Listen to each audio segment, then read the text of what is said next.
Yo mga boss, yan, welcome back sa channel natin dito sa YouTube kung saan tinatalakay natin yung tungkol sa trading at sa expert option syempre.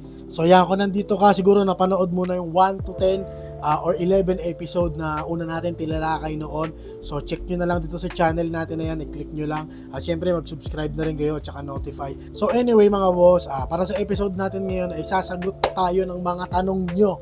Okay, mula sa YouTube channel, sa TikTok, sa Facebook, lahat ng mga tanong na pinaka-common isasagutin natin para sa video na to. So ayun, syempre gusto ko lang muna magbigay ng risk warning para sa mga nanonood dyan na ang trading is ginagamitan natin ng totoong pera. So make sure na trained na kayo or alam nyo na yung gagawin nyo once na nag-invest na kayo sa expert option. Join kayo sa Telegram natin, maraming information tungkol doon na pwede nyo matutunan bago nyo tuluyang pasukin ang mundo ng trading. So may demo balance tayo para sa inyo yun, pwede kayo mag-training at yun na nga mga boss. So syempre ang pinakamadalas na tanong sa lahat once na nakita ka ng trading at syempre yung gusto mo unang alamin is kung legit ba talaga siya or totoo. Tama? So umpisa natin sa unang tanong natin na kung legit nga ba talaga ang expert option. Sagutin natin ang tanong na yan dito sa site na to. So pupunta tayo ngayon sa iba't ibang website kung saan natin makikita yung review nila sa expert option.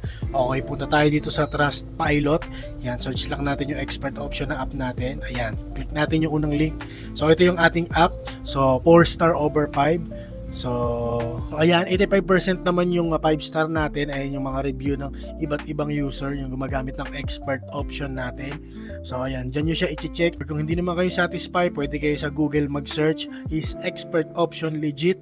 Kahit sa ganito lang. So ito, punta tayo sa mga most common question, yung mga tinatanong madalas ng tao ito. Can you really make money with expert option? The amount you can earn depends on various factors including your trading strategy, market condition, and risk management. So is expert option good for beginners? Yan, perfect siya sa beginners, lalo na magsisimula pa lang sa investment. Low risk din siya sa environment para ma-improve talaga yung skills nyo sa trading. At napakarami din namang way para malaman kung legit talaga yung platform na ginagamit natin.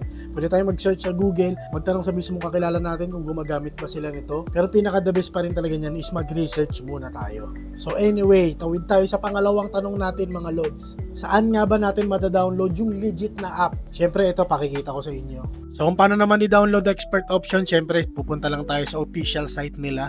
Ayan, search lang natin expertoption.com. So ayan yung official site nila. So scroll down nyo lang, makikita nyo kung naka Android kayo, click nyo syempre Android, iOS. So since naka Windows tayo, click natin itong Windows. Ayan, in-open natin. Ayan, i-save natin. Yan, hintayin natin siya, pass forward natin ng konti para bumilis. So once na natapos na siya, open nyo lang yung dinownload nyo na file.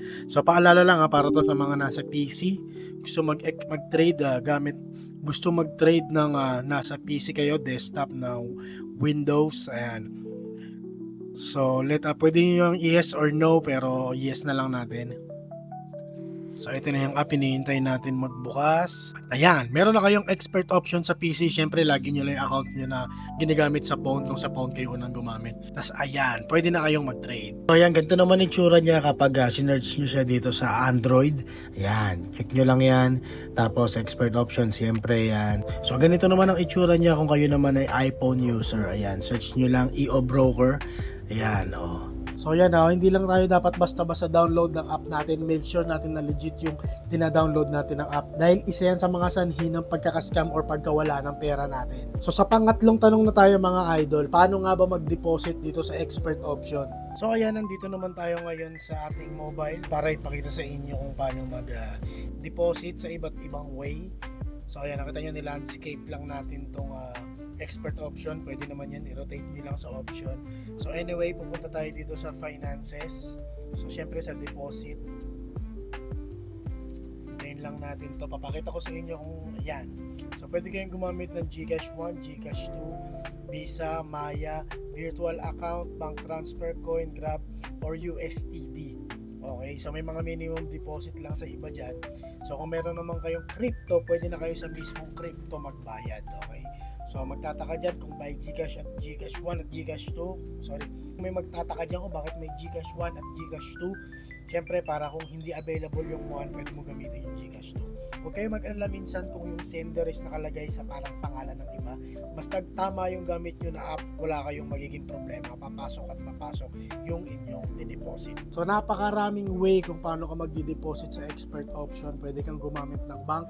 Ang pinaka-common na ginagamit natin is GCash, siyempre. Pero ang pinaka-masasuggest ko na pinaka-okay na way talaga, mabilis lang, is sa pagbayad gamit ang cryptocurrency or kahit sa Binance. So ayun na lang muna mga lods. Susunod na episode, tatalakay pa tayo ng mas maraming tanong na iiwan nyo dyan syempre sa comment section natin. So i-comment nyo lang dyan sa baba. Susubukan natin sagutin yun siguro sa isang linggo, next week, or baka sa susunod na buwan. Pero susubukan natin sagutin lahat ng mga tanong nyo. So anyway, para sa mga hindi pa naka-join sa Telegram natin, meron tayong Telegram kung saan tayo nag-update ng trade natin at pinapakita kung paano tayo mag-trade. So sa mga panahon na mapapanood itong video na to, meron tayo doon na pasabay na trade. So maganda yon, pwede kayo mag-practice doon using demo balance. So mabay kayo sa trade ko, giyahin nyo lang yung setting ko. Yun, makikita nyo at matututunan kung paano nga ba tayo mag-trade at magpasok ng mga entry point. Okay, so kung naghahanap ka naman ng promo code, ito nandito sa video na to, screenshot mo lang to. Yan. So yan, magagamit mo yung promo code na yan at meron pa tayong napakaraming promo code kapag nag-join na kayo sa Telegram natin. Siyempre, click nyo lang yung link dito sa description natin or sa comment section. Mapupunta kayo dyan. Yan, updated yan, 24 hours. Nagpo-post tayo dyan ng trade natin mula umaga, hapon at gabi. So ayun mga boss, ang unang step kung gusto nyo talaga matuto mag-trade is huwag kayo magbasta-basta mag-deposit. Mag-practice kayo using demo balance. Sumali kayo ng mga group kung saan may trading, pag-aralang maigi. So syempre yun na nga, binanggit ko na yung Telegram natin. Mag-join lang kayo doon at makikita nyo doon yung ginagawa natin para magkaroon kayo ng idea kung paano nga ba mag-trade. So yun lang mga boss, hanggang dito na lang at magkita-kita tayo para sa susunod na episode natin dito sa Expert Option.